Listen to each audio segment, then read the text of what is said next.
right, spring is here, and while you may be cleaning your house, you may also need to clean up your finances, including financial documents and receipts. Karen Lee is the author of It's Just Money, so why does it cause so many problems?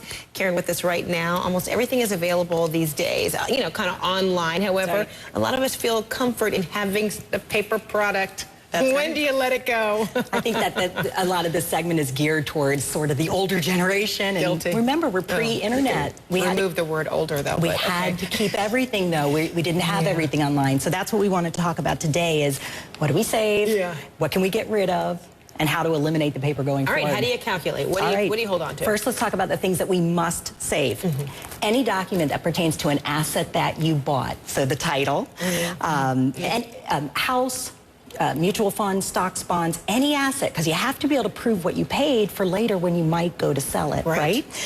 Retirement accounts, there's just a few forms. You don't have to keep the actual statement. Form 8606, 5498, and 1099-Rs. These allow you to show what went in and what has come out of those. Legal documents, marriage, birth certificates, anything like that.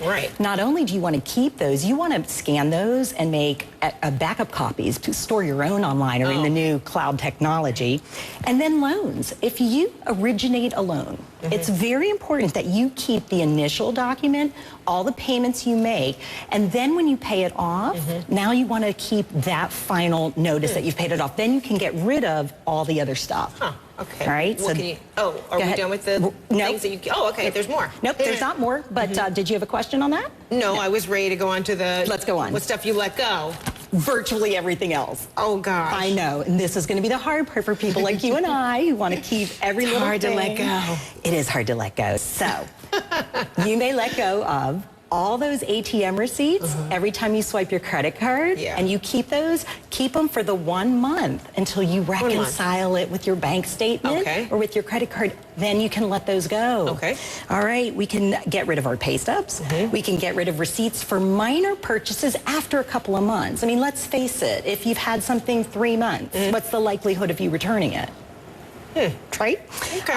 What we want to make sure... But you don't want to hold on to certain receipts even for your tax purposes. You may want to hold on to these things because you may need to calculate them later for your tax purposes. Well, as I think almost everyone knows that we have to keep our tax returns for at least 7 years. I keep all of mine. I'm not going to get rid of mine. So, of course, receipts that pertain to taxes, you want to keep those with your tax file. Absolutely. But how about utility bills? Do you still keep those and file those? Utility bills, insurance claims. I don't know why I do, but okay, I should let that go. What am I doing? That's right. If you don't do it, your kids will do it after you die. So, yes. The other thing is bank statements, investment statements. Many of us keep them month after month. They're all archived on the internet. Oh, my goodness. You actually don't have to keep them. And then at what point do you make a decision, okay, I can go paperless? Now, you mentioned utility bills. And in certain cases, you don't have to have a bill at all anymore. That's right.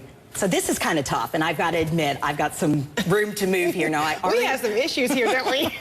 I do pay all my bills online now, but I haven't taken that leap to getting an actual email bill. But I'm going to commit to doing it this year, Fred. I am. Same thing with investment statements and bank statements. Why aren't we getting those online? I know. Why my bank asks me every time I log, you know, you ready to go paperless? And I'm still like, no, I'm not. I do the same thing. We've got to make a pact. This is going to be our year. So what you want to do is automate as many of those payments, get as many things as you can online. It's greener, it's better for the environment too. And remember, the month to month, you might want to hold on to those receipts until you can reconcile them, but then out with them. Woo, I got some major spring cleaning to do, friend. All right, well, this will be interesting. All right, maybe we'll think about that pact. Well, true confessions, I went to my basement, I found stuff from the 90s. Accounts that aren't even open anymore. Oh, I'm sure I can best that. So don't feel bad. All right, Karen Lee, thanks so much, but maybe I need to reform. That's all I'm saying. All right, so for more financial advice, read Karen's book, It's Just Money. So why does it cause so many problems? Sounds like I need probably financial therapy. All right, so here are some of the stories.